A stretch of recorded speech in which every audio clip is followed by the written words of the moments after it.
Hello, Just Too Good here. Today we're taking a look at the LEGO Minecraft 2019 The End Battle set with 222 pieces, 2 minifigures, and it retails for $20 in the United States. I got this from Ash and Flash, so go check him out, and now let's take a look at those minifigures.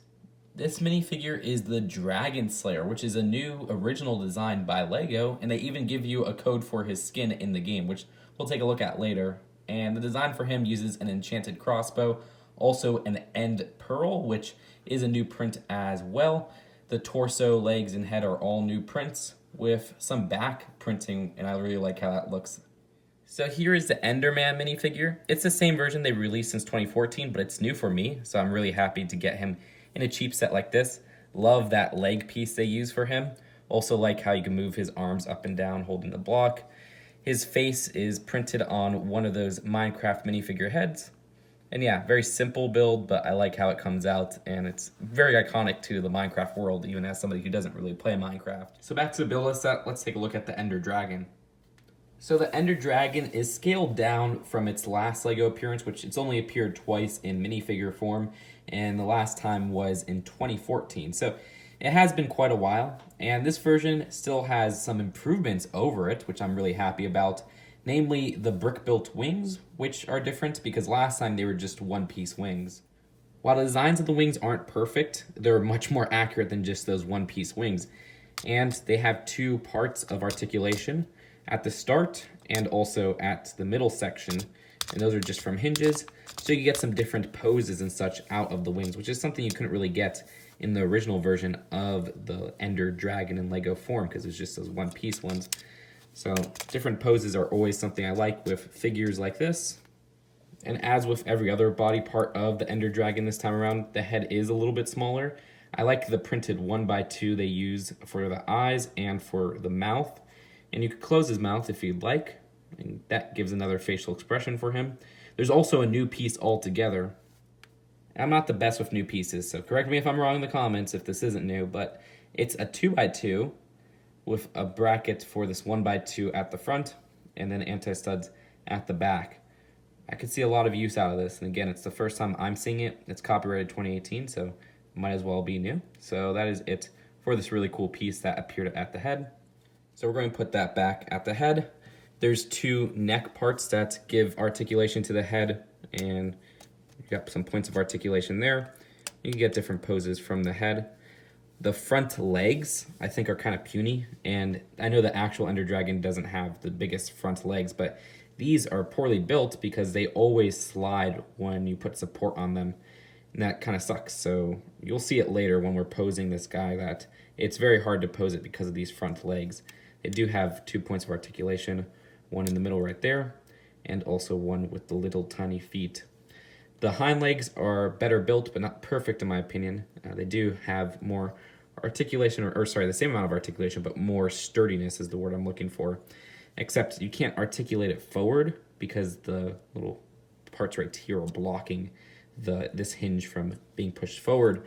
So that kind of makes it more limited in its articulation. But other than that, there's a tail, which has some nice articulation to it. All those little hinge pieces, which work out pretty well, so you get some different poses there. And finally, there's a play feature, which is encountered by pushing down this, shoots out that missile. And just a view from the front, push this down. Well, that almost shot me in the face because it like recoiled off of a cup. And the missile itself, while it's supposed to be shooting from the mouth, it's kind of out in the open there. I don't know, I wish it was a little bit more well hidden. But if you do push this, and the missile comes out, it looks a little bit less obnoxious, and even the scale itself gets pushed back down. Before posing it, this is a potential pose, but you can see it's putting a lot of weight on these few pieces in the front, and I just wish they would have done a little bit more of a stable build or something for those front legs. It's not as unstable as, say, that's Batman, because you could still get a few poses since these wings can help for support, and those are easy to position, and it's another way you could display things, which I like. So not all the weight will be on the front legs. So there you go, it looks like he's taking flight. And of course, this is something that's meant to be swooshed around and such. So there's another pose. But anyways, that's it for the Ender Dragon itself. Let's take a look at the rest of the builds. The build for the end is much smaller this time around with a potion at the front. And this brick that's popping out behind the Enderman is actually the code that gives you that costume in game.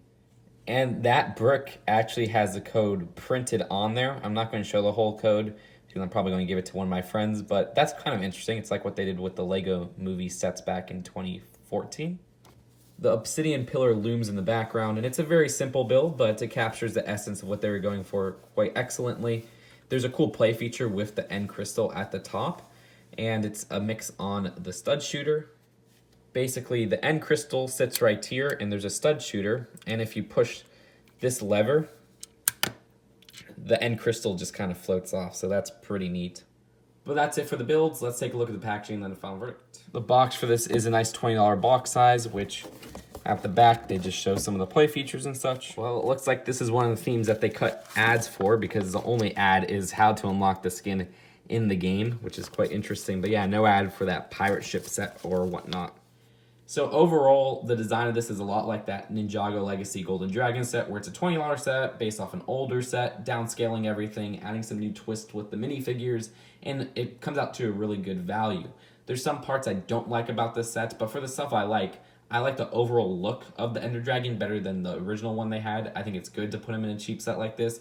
I also think that Dragon Slayer minifigure is not only a great printed minifigure, but such a cool concept where you can unlock him in-game. Also like how it's an easy way to get the Enderman and some other cool new pieces and hard to find pieces in general. There's one thing that is weighing down this set, and that is the Ender Dragon's legs.